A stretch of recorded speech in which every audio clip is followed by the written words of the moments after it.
I know this channel is about cars and their owners, right? I've been presenting with multiple people, but this time I really want to talk about this car, what this represents for us, because this is my baby.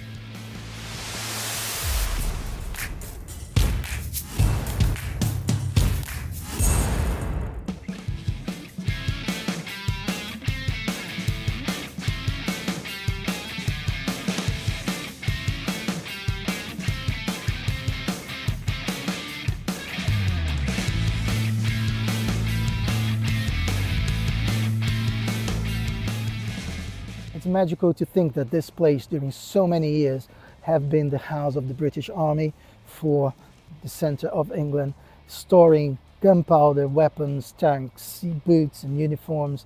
And these buildings have been alive since 1802. So pre-Napoleonic wars, World War I and II. And to have this car here today, it really kind of represents so much to me, because this is not only where we have gasoline juice, but it's a place where history and heritage is alive, and you can see and breathe that in every single corner that we go. So it's really, really cool to be part of this and to have such a unique car like that being part of this backdrop.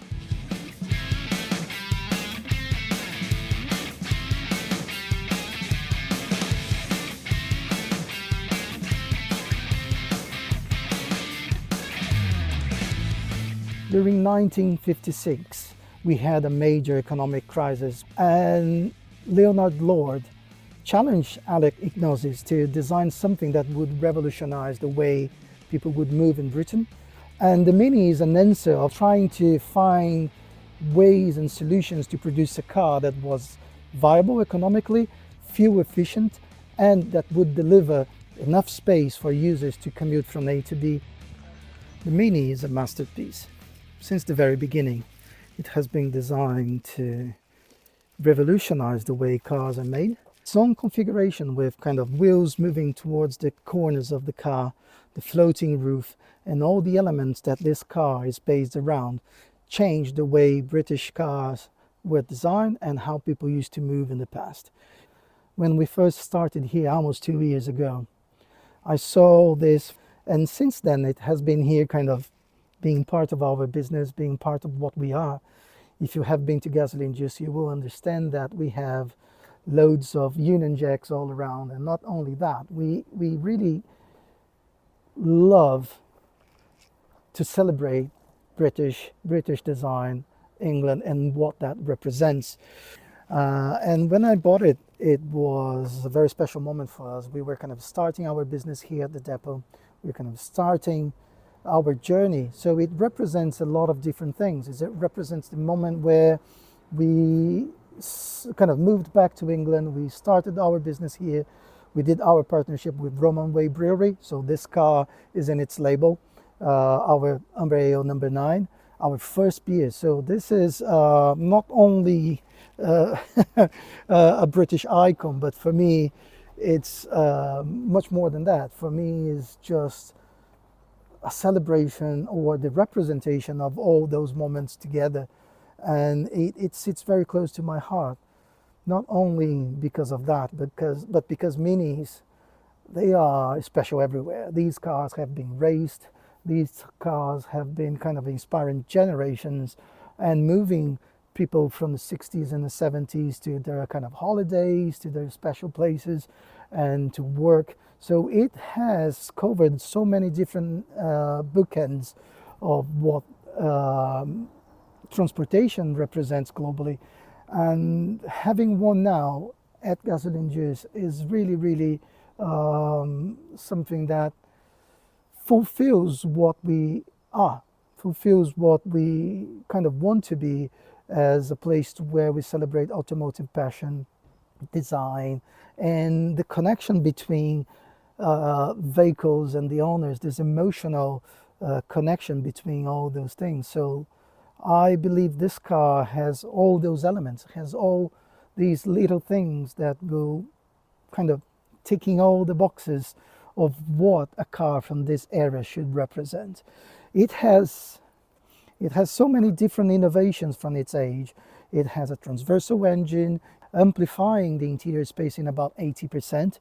Mr. Alec Issigonis has been challenged in 1956 to design this car, to find a solution for the Swiss crisis in the moment where life wasn't easy. So this should be an economical car, very good on fuel, very spacious, having a lot of different attributes that would kind of fulfill the requirement for that moment.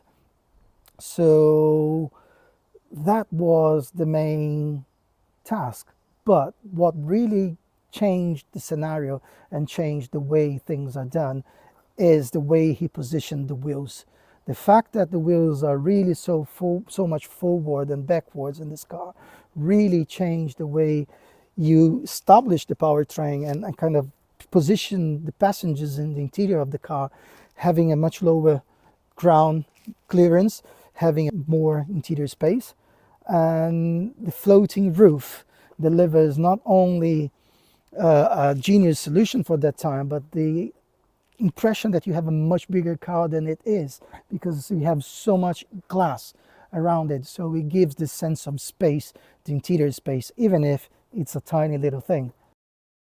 One of the most important characteristics about this car is the round lamps and how this comes and becomes this kind of theoretical line that runs all around the car, delivering this kind of very powerful front fender and very charming as well. It's really cute, let's say like that. And this have been brought together in all the following models, not only the latest ones, but this became the signature of this car, with the grille, the inverted grille, and this kind of very cute eyes.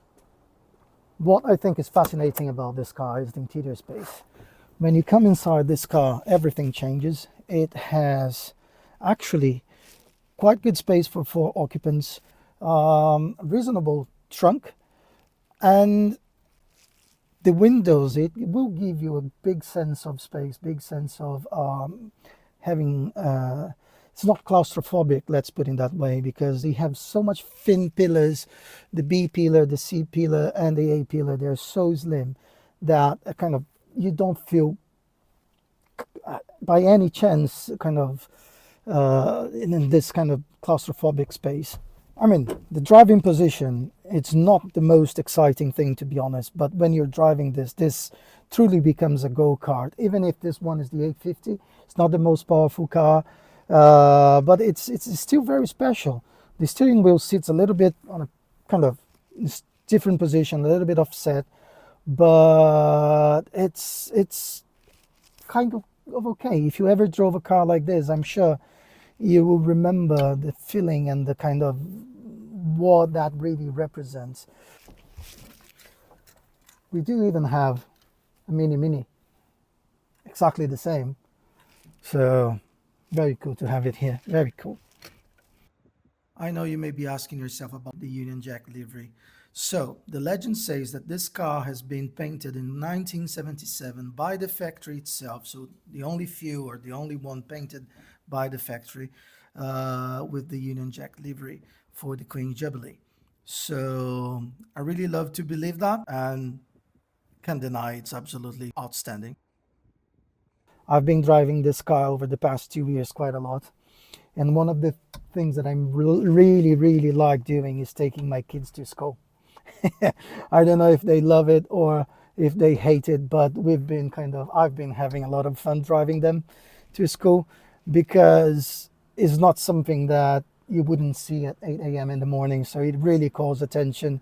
And the good thing, they don't have where to hide in this car. So they're there, as shameful as they could be. So I wouldn't feel shameful in a car like this by any means, but I wish I would be driven to school in a car like that.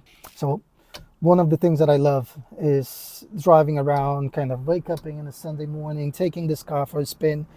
It's really cool. It really has some sort of charming, really kind of brings you to a different moment in time. It's not specifically powerful. It doesn't brake tremendously well. It doesn't do anything that is really wow. But it's different. It has character. A lot of cars nowadays, they're really kind of tools, don't they? They don't have this much character. They don't have this much feel to it. And driving this around in a Sunday morning teletransport you to a place where it's hard to explain. It's getting a B road in a cold morning in a beautiful British weather where you have it nice and crisp and cold, but blue skies. It's something else. It's just magical in many different ways. So I truly appreciate that. And it couldn't be more special for me, I think. It's really, really cool. So, love it. I must admit that one thing that this car doesn't offer that much is trunk space. But even like that, it has loads of space for loading. It does have a spare wheel, 10-inch spare wheel. Battery, very small battery in the trunk as well. So you can do your groceries, you can go shopping and still be happy about it, because it's not something that would not allow you to carry your groceries or anything like that. It's still okay. Love the tiny little wheels. Look at that. It's just really, really small wheels compared to the 21 inches that we have in the Range Rover. This is just kind of crazy. And compared to market standards today, it's just like unbelievable. You wouldn't see anything like that nowadays. But the greatest thing is so much far back that you see the rear axle is there, the rear occupant is just sitting on top of it, so allowing it to have so much more interior space. So pretty interesting, and absolutely awesome that they thought about this so many years ago. Great piece of design. Okay, so let's open that bonnet. Not a big bonnet, is it?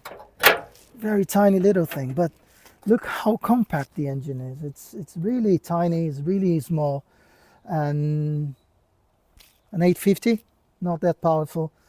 Enough, I would say, for this size of car. A Mini like this is known by its interior space, right? Very innovative for its time, really, really different. But when you see it against new monsters, you realize the size of this car.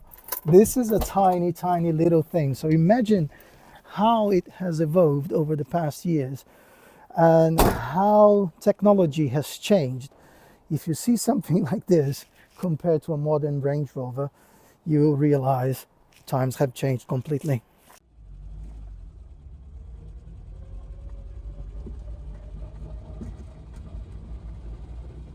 This car is absolutely amazing. Love it. But the thing that makes me kind of really feel special about it, it's when I drive it. It's all analog. It shakes and rattles here and now and there. But still, it's so unique in the way it performs. It's not fast. It's not specifically kind of special in any way. But I think this is what makes it absolutely gobsmacking. The fact that it's such a simple machine with such great capacity that really delivers a unique pleasure, a unique feel. It's not a fast car by any chance. It's not powerful by any means, but it's special in every single way. It is special in every single detail. So I love driving it. And a car like this is more than just a tool, isn't it? It's something that delivers a completely different perception. And I haven't done yet a big trip with this car for logical reasons. I think the most distant that I've been with it was Bicester, so not a big travel from here. But it's so cool to be able to actually drive it, and even if kind of taking the kids to school, as I mentioned before, or just waking up in a Sunday morning and taking it for a ride. So it's a pretty special little thing. Tell you one thing, there's no money that I would sell this car.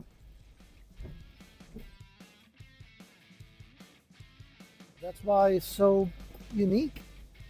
And it's not fast as well, is it? But it doesn't need to, because it feels like when you're going 30 miles per hour, it seems like you're flying. So you really don't want to go too fast on this. And safety wasn't really one of the main aspects of this car, I must say. You don't feel that safe on it. But it's cool. Really cool.